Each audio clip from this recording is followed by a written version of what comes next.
Hey guys, happy Wednesday. It's Wednesday, it's morning watch, it's I'll Fly Away. Come on! Some bright morning when this life is over, I'll fly away to a home on God's celestial shore. I'll fly away. I'll fly away, oh glory. I'll fly away. When I die, hallelujah, by and by, I'll fly away. When the shadows of others' life have gone, oh, I'll fly away. Like a bird from these prison bars have flown, I'll fly away. I'll fly away, oh glory. I'll fly away. When I die, hallelujah, by and by, I'll fly away. Oh, how glad and happy when we'll be, I'll fly away. No more cold, weary shackles on my feet. I'll fly away. I'll fly away, oh glory. I'll fly away. When I die, hallelujah, by and by, I'll fly away. Just a few more weary days and then, oh, I'll fly away to a land where these joys will never end. I'll fly away. I'll fly away, oh glory. I'll fly away. When I die, hallelujah, by and by,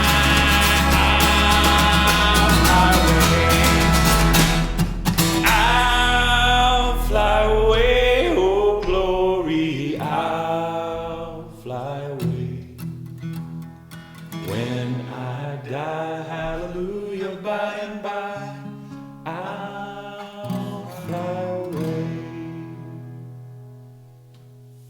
I'm not usually a day-to-day worrier, but I am someone who, when I get worried about something, I let it kind of creep up on me and build and build and build until it kind of spills over in this big old ball of anxiety.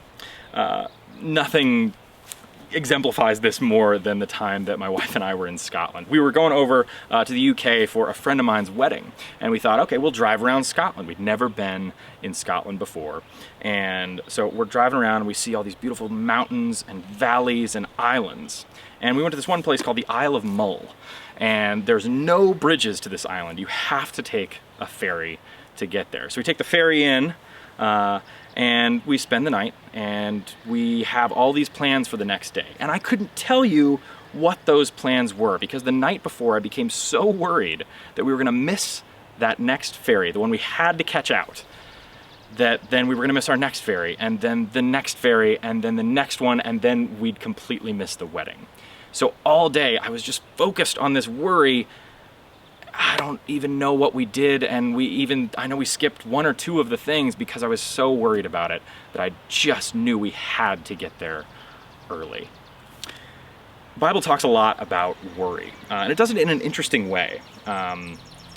It's the word that the Bible uses for worry is used over 20 times just in the New Testament alone. It's actually the same word for anxiety, concern, worry, but it's used in different contexts. Paul says, I face the daily pressure of my concern for the churches.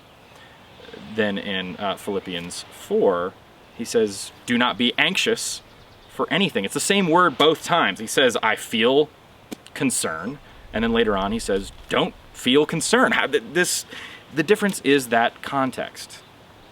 It's the same word, but two really subtly different meanings. See, worry takes up space in your head.